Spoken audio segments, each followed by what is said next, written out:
Yo, what's up? Should we get straight to business? I think we should. It's deadline day. Big things happened. Roma signed 7 players throughout this season. Big stuff. I'm going to check out comments here as we get set up. Everything's looking good. I'm just reading off some of the names here on the bottom, and I'm happy so far, guys.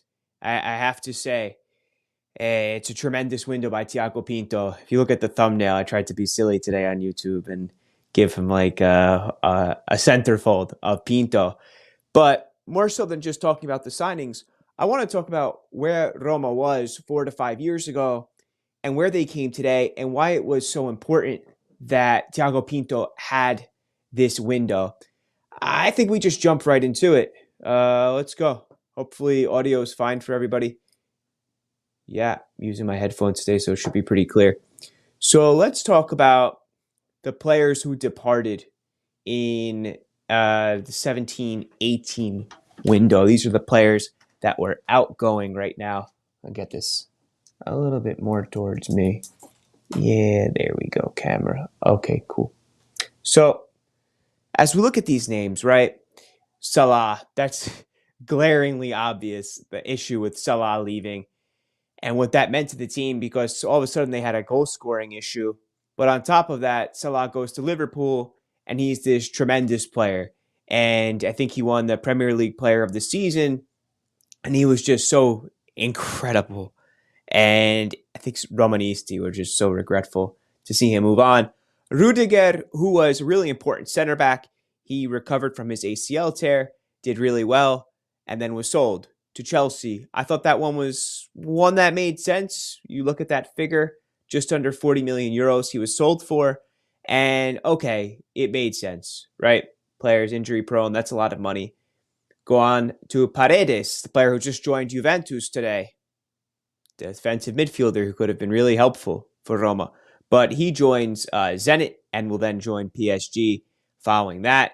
That was a big money move, 25. Emerson, 22 million out to Chelsea, another player who tore his ACL. But, you know, he went on to have some really good moments with Chelsea and was a really important player for them. Moreno, he is sold, and honestly, nobody regrets seeing Moreno leave. Mario Rui, another player who tore his ACL, I think, goes to Napoli, and he's been a constant and a very good player for them, actually, on at their left back position for some years now. Fratesi, look who popped up here 4 years ago. Fratesi is sold to Sassuolo for actually a decent sum, over 5 million back then, which is a lot to see a player from the Primavera go. And then Marquizza. Marquizza's doing pretty well these days, isn't he? Okay, so it's not just about the players that you sell, but also who you bring in. It can be justified. There's big deals in the past where teams have sold major figures. I'm just trying to think of one off the top of my head. Like, well, Lukaku could have been for Inter if they had invested a little bit differently. But you get a player and he goes out for big money, and the idea is that you replenish that transfer fee with 2 or 3 other guys who are quality and can make up that difference, and you spread the wealth around the team. What did that happen? Let's go to our next, the arrivals, Karsdorp. And this, of course, is Monchi, director of football at the time. Monchi spends just under 20 million on Rick Karsdorp to Feyenoord, team that we are not familiar with. Spends 15 or so on Cengiz Under, coming over from Turkey. Bruno Peres, he signs for almost 14 million. Lorenzo Pellegrini, okay, this one was good. You got to give it to him. 11 million for Pellegrini on the buyback from Sassuolo. This one's crazy. Juan Jesus for 8 million. Actually, over 8 million. And then Mario Rui, I guess, is part of the deal. Or that's a delayed payment, I think, how that's coming up. Going to loans comes in. Kolarov comes in. Player who was actually pretty good. And then Defrel comes in on a part. Like his payment comes in later. They pay part of it up front there. That's why it looks like that. And then Fazio. Why did you say Fazio to Spurs? That's definitely wrong. Some of this is wrong. Fazio does a good job for a number of years. Actually, yeah, he came over from Spurs. I'm having a moment. Sorry. And as you can see, some of these players, they just didn't pan out. Players that they brought in, like Perez, Under, Juan Jesus. And you can't miss. That's the issue. When Roma wants to be competitive and they're working on a fine line, you just can't spend 30 million euros on players who don't make the difference. And of course, I'm including salaries is here as well, which are a big chunk of that. So following this departure of these big names, Salah, Rudiger, Paredes, and Emerson, Roma is trying to get back to a winning way, but it's not there. And I don't need to tell you that. Let's look at the departures the following season. It gets worse, unfortunately. Allison. It's a world record transfer fee for a keeper, just under 70 million euros to Liverpool. Kepa will actually break that to Chelsea, I think a few weeks later. And then Nainggolan. Roma is arguably most important outfield player. Of course, the center midfielder was fundamental to Roma's success in the Champions League. They almost get to the final that year if it wasn't for some dubious refereeing. Strootman gets sold for 27 million. So here you have Roma's three most important players being sold. This is 18-19 season. Iturbe goes, nobody cares. I shouldn't say it like that. Iturbe is unfortunate because he had microfractures and was never the same. He was a good player, and he was going to be a very good player. Defrel, okay? Defrel just, this guy, he was a headache. So these departures, the core of the team is gone. Let's look at who comes in. Patrick Schick breaks Roma's transfer record. 46 million, euros for Patrick Schick, a guy who's actually gone on to have a decent career, but he played in a two-man formation at Sampdoria. He comes into Roma, who plays a three. Di Francesco does not know what to do with him. He has his own injury history, and there was a reason why Juventus didn't sign him. Roma eventually does. He passes that medical, and the rest is bad history. Schick, of course, now, I guess he's having a decent career for himself. He does well internationally. And Zonzi, massive wages, just over 30 million, under 30 million euros. Panic buy, terrible business. Javier Pastore, almost 30 million euros, massive wages. This is not good here. If you have one bad window of purchasing guys, if we go back to this year, Karstorp comes in, guys still doing well. Okay, you mess up with Under, you mess up with Juan Jesus and Bruno Perez, but this gets maximized times 5.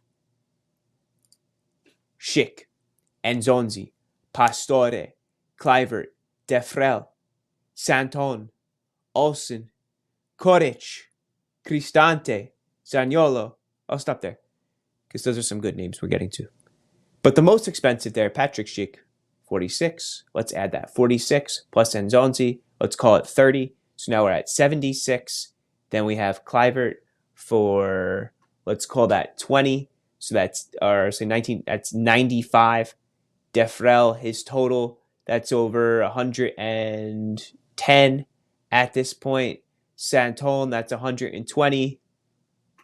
Yes, Santon was 10.45 million. So it's over 120 million euros now. We haven't gotten to Olsen. That's an extra 10. That's 130. That's Koric. Let's call it 136. Oh my gosh. 136 million euros plus salary on players who were not good. Like straight up not helpful to Roma. Do I give Kluivert a chance? Of course. He just went on loan. So heck of a job by Pinto that we'll be getting to. I still give Kluivert a chance. That's not like a wasted opportunity to me. That's just you. The idea is here that you overpaid for a young guy who just showed a little bit of potential, and it really made such a tough spot for Roma to get out of. I remember on message boards and stuff that I use, like Big Soccer, and people were saying this window is going to set Roma back for 5 years, and it has been 5 years. I've got a comment here from Marco coming in. It's not just the players need to have a good and smart coach who knows how to use them. Team needs to have chemistry, not just names, for sure. And that takes time as well. And in order to build that chemistry, you need a coach who knows how to win and one that knows the formation he wants and a sporting director who can get you the right players and make that type of synergy and have that good relationship that you see now with Mourinho and Tiago Pinto and the rest of the management. So, thanks, Marco, for that one. Thanks for tuning in. Back to the overlays here. So the arrivals, just crazy. So 5 years later, Roma now finds himself in this perfect storm that I just spoke about, or not perfect storm, but much safer, much more prospective system, way of doing things. It's just so much more of a clearer business model that's going on right now. And I'm going to go over here. I'm going to put this back. I'm actually going to take this overlay off real quick. There we go. I'm going to straighten the camera. So we're looking out. I'm going to put my computer a little bit towards the side. All right. The names are below for you in the banner. Selic comes in. He's the only player which costs Roma money in this window. Selic, that's it. And actually, I think he's a really sleeper signing. Very good. Madi Camara, he comes in 10 days after Wijnaldum has broken his tibia. They're paying about 1.5 million euros for that loan. There's an option for 12 with bonuses. Dybala, free. Andrea Bellotti, free. Nemanja Matic, free. Svilar, prospect goalkeeper, the second string right now, free. Wijnaldum, on loan. Like, that's how you do business when you're trying to build, but also keep your wage structure and your amortization in check. Amortization meaning, I'm sorry if I'm mansplaining this to some of you or telling you what you already know. It's how transfers are broken down. If I buy a player for 20 million euros and I pay him 2.5 a year, and that would be a total of 10 over 4 years. So let's say 20 plus 10, 30 over that 4 years, that those payments get spread out. So for the transfer fee. So this is such a pragmatic way of getting Roma's finances back in order while still remaining and actually becoming more competitive. I think that's what makes this so remarkable about Tiago Pinto in this Mercato. But it's also like, what attracts a player? It's the project. It's the coach, of course. It's the ownership and where they want to go, the goals. It's not just the fluff. Because you have to imagine that these players their agent is talking to other teams as well. What makes someone like Paulo Dybala, a Serie A MVP in recent times, want to join this? And it has to be something more than just money.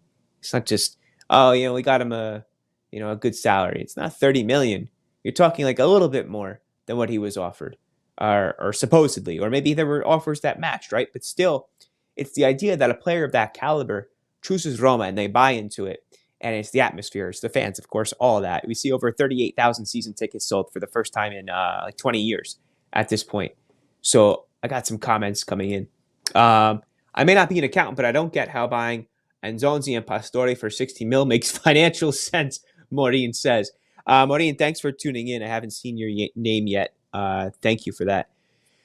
I should also mention here, I don't want to forget that Zaniolo comes part of the Nainggolan deal. Anzonzi, major panic buy. Pastore, all you had to do was go on to transfermarket.com, look at Pastore's injury history, and yes, 4 years ago, Transfer Market had this info available without payment. The way that I use it, I don't pay for anything. It's all free. And you could see ligament damage, knee injury, consistent injury history for Pastore, which made the purchase of him just negligent. I don't know if it's more ignorant or negligent. I have to say, you as a sporting director, you would think a position that everybody in the world covets. Of course, I think that as kids, you wanted to be a footballer. And as you became an adult, you were like, you know what? Oh, man, I just wish I could be a sporting director and buy players and see, get the guys for my team who I think are really good and wheel and deal. And you go and you get Pastore. Consistently is breaking down. Terrible. Terrible.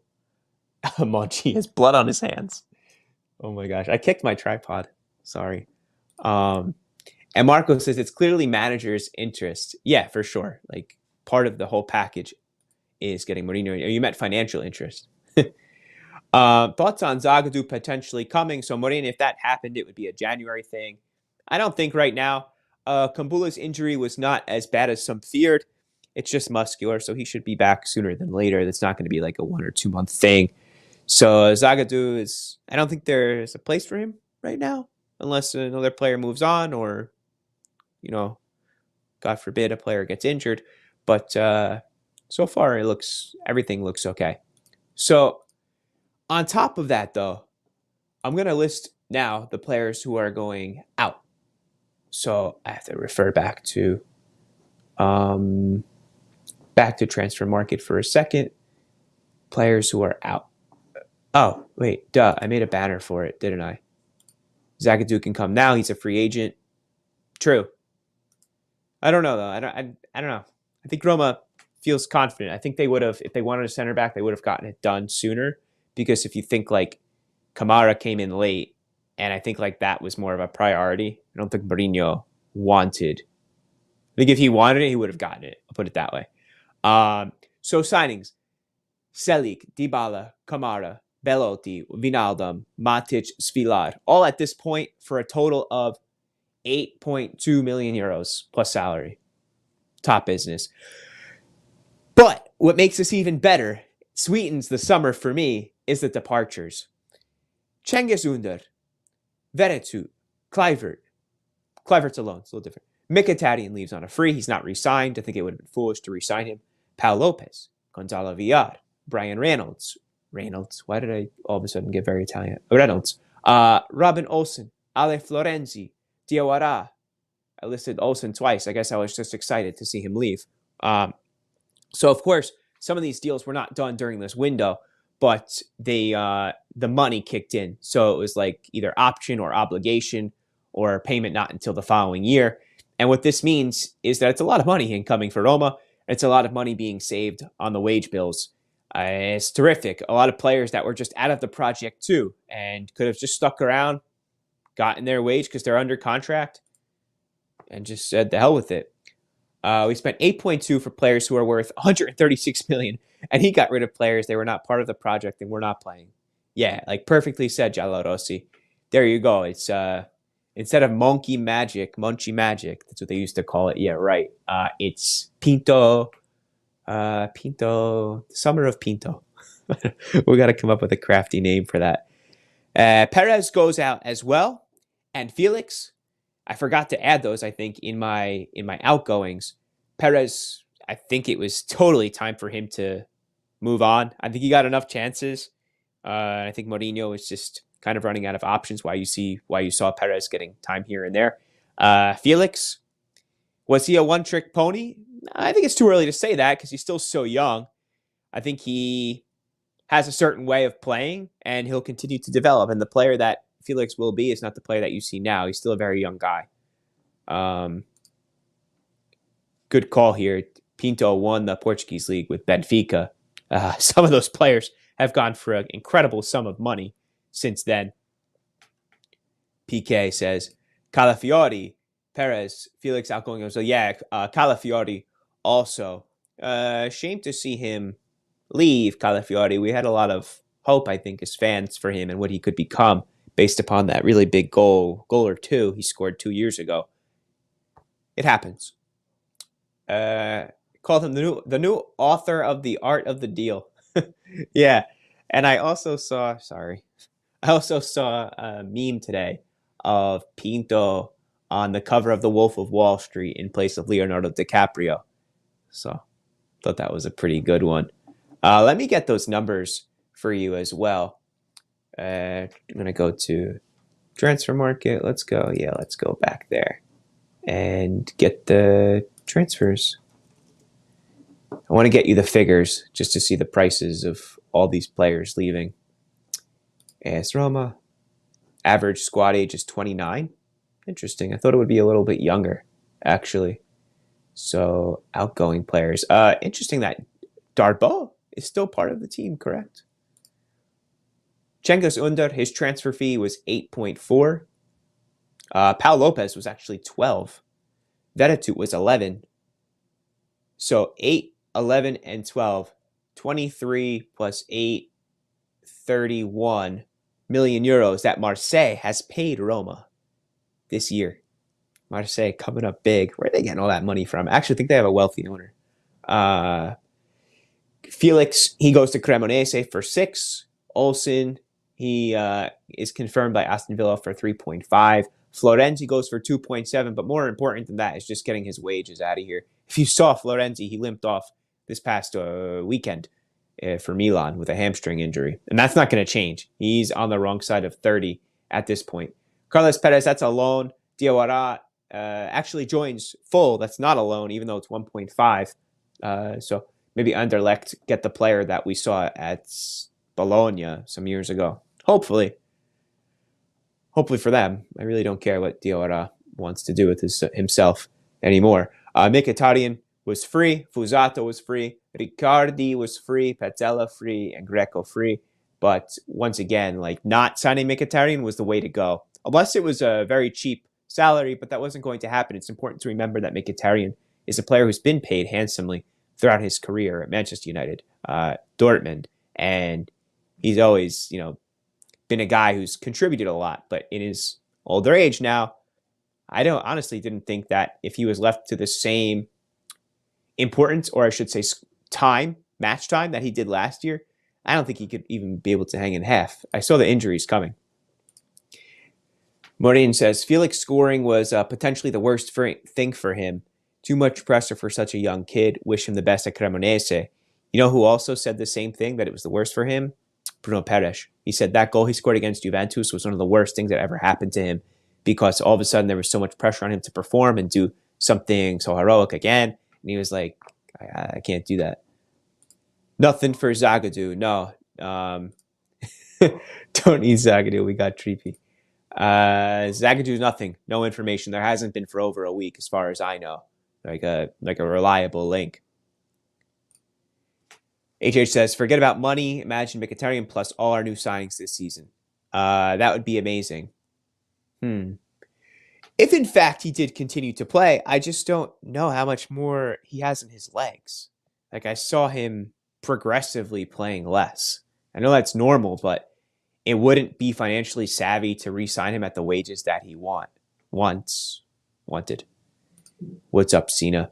He says, are we going to get sanctioned by UEFA? Roma released a press release yesterday that they're working with UEFA to try and come up with a solution and get their finances back on track. I think they can make an extremely convincing case to UEFA as well. Like, look at all these moves we made to try and shave the wage bill and get financially responsible. And it's so hard when you don't privately own a stadium and you don't get cash injections the way that Juventus does. They just got a 70 million cash injection last winter for the best striker in the league. Now they buy Paredes. They have Paul Pogba, Di Maria. It's ridiculous. How do you compete with that? Privately owned stadium. It's ridiculous. Roma Press reported that Zagadou ages in Milan now for a possible signing. HH, let's look up into this, because you're not the only one who asked me about Zagadou right now. Let's see if there's any news. Inter could sign Zagadou on a free. That's the last thing I read. So nothing I'm getting right now. I will check Roma Press just to see what they had to say and where it's being sourced from. So, okay, interesting here. Despite the transfer window having closed 3 hours ago, Roma are still scouting the free agent market. Dan Axel Zagadou. And that, according to French outlet Foot Mercato, here we go. French outlet Foot Mercato. I don't know anything. I've never heard of these guys. So to me, that's not a reliable source. It's, as far as I know, maybe you know better. Maybe the guys at Roma Press know better as far as the reliability of that source. But to me, it's, I don't know. I don't see a picture. I don't see Tiago Pinto walking out of anywhere. He could just as well be signing for Inter at that point. Aside from Bove, which Primavera player do you think will explode this season? Aside from Bove, I'm not so familiar with the guys right now on the Primavera. If I look at some of these names, I'm just trying to think like off the top of my head.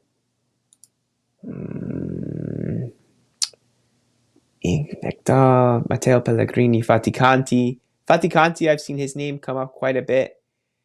Volpato, I think, is the easy answer there.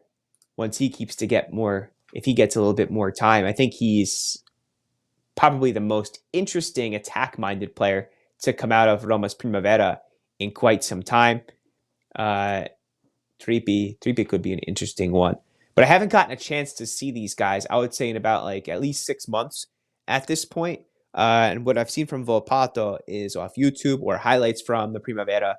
So, but anyway, guys, I know some of us got in a little later. I see the room getting populated now. I went over, I'm going to bring in some of these overlays just to recap.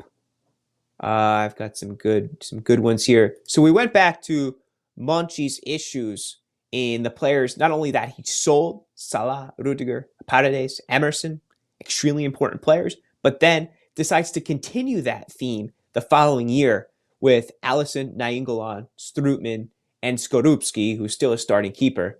So between the 8 of them, that's a very competitive team and one that got really far and almost to the Champions League final, if not for some, like I said, dubious refereeing.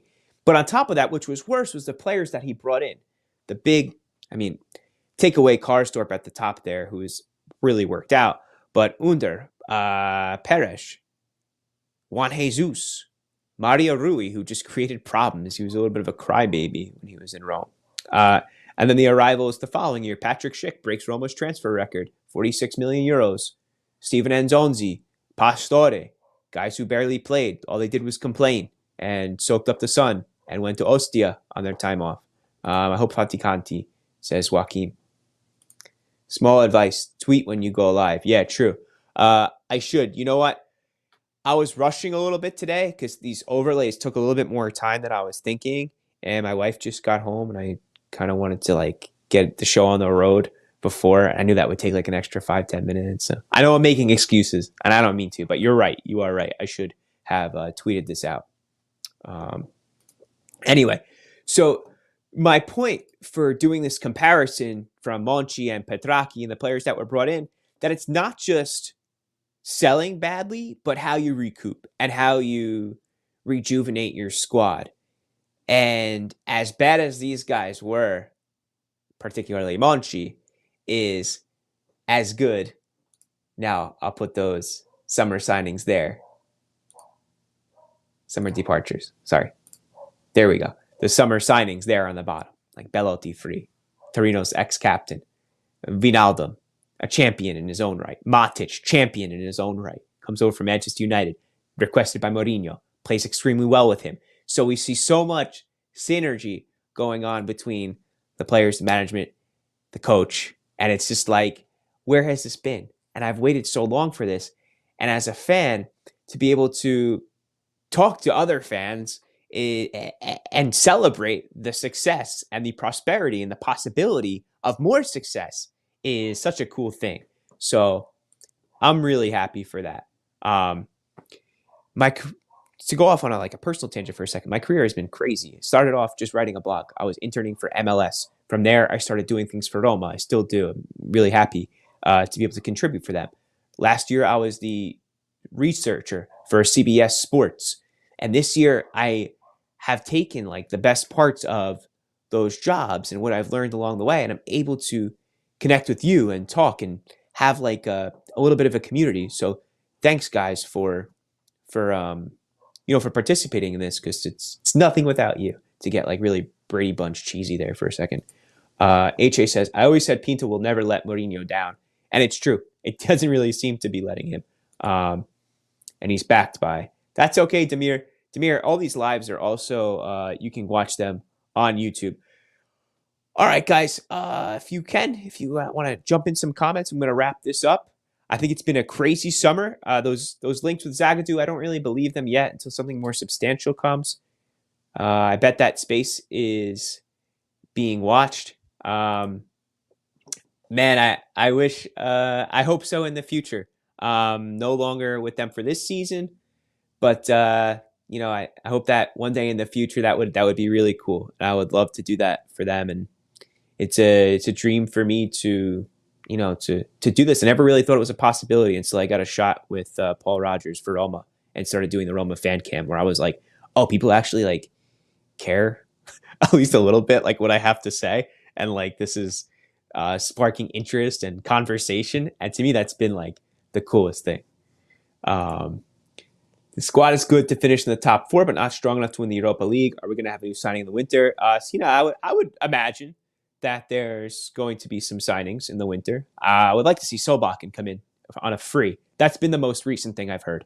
Um, Francisco, man, it was also really nice to see you. I should have mentioned that for the Europa League final. Francisco's a really good guy. He has an Etsy shop as well. Francisco, write a comment on your Etsy website, put it there, and I'll post it. He does a lot of really cool wallpapers for your phone. He's got a bunch of stuff. By the way, the audio is amazing now. Demir said, "Thank you." I'm actually using Beats, and this microphone is pretty freaking good, I gotta say. HA says, Roma have an official podcast. Email them to make the English official podcast. Yeah, I think that would be so cool if we do that in the future. And Francisco, maybe if there's enough public opinions, we want Wayne. Who knows? Anyway, that would be cool. Why is everyone hyped on Solbakken? Marco says, I think because of what he did to Roma for Bodo Glimt last year. So he seems to be a really interesting player, I think, as well. I want to watch a little bit more about him. You know who? I don't want to say he reminds me of him, but like sometimes these players like Decalatare, that's how you pronounce it, right? The player just joined Milan. Sometimes these players, like, they come out of interesting locations and they're really talented. Kvarat coming out of Georgia right now for Napoli. Ishmael, we got to Zagadou, so right now there's nothing reliable, nothing great sources for Zagadou, but that man seems to be quite a unit in his own right. We're coming to the end here. So guys, give it a like, subscribe. If you keep posting comments, I'll keep talking. But HH says Solbakken is so good. This is awesome. Now we got a lot of people coming in. 32 minutes in. Jeez, sweet. I'm sorry, by the way, if I posted a time of 5:40 and then I kept extending it. Just like I said, these overlays took quite a while. Anyway, I hope everyone is enjoying these two. I know Belotti had a really good chance on Tuesday. And I definitely, was it Tuesday? Yeah, today's Thursday. Tomorrow's Friday. But I think there's going to be a lot to happen between those two. But not only those guys, but also Dybala and Abraham, which is a really emerging duo between those. Those guys just seem to be really feeding off of one another. I love it. Let's hide that. All right, cool. Guys, give it a like, subscribe, send to all your Roma fans. I'll be back for, what do we got coming up? I'm definitely doing a pre-match, I think on Friday, not Saturday, against, off the top of my head, it's Udinese. Sunday. That match is Sunday, so I'll be doing this Saturday. If I have beach plans, I'll do it Friday. It's one of the last 2 weeks for people in New Jersey to get some good fun at the beach. The water's really warm right now, and it's like a while. I try to go like a few times a week. So if I go Saturday, I'll do the pre-match on Friday, and we'll be in touch, and I'll keep repeating some of these themes, and it should be really great. Guys, thanks again. Thanks for the comments. I really appreciate that. Ciao.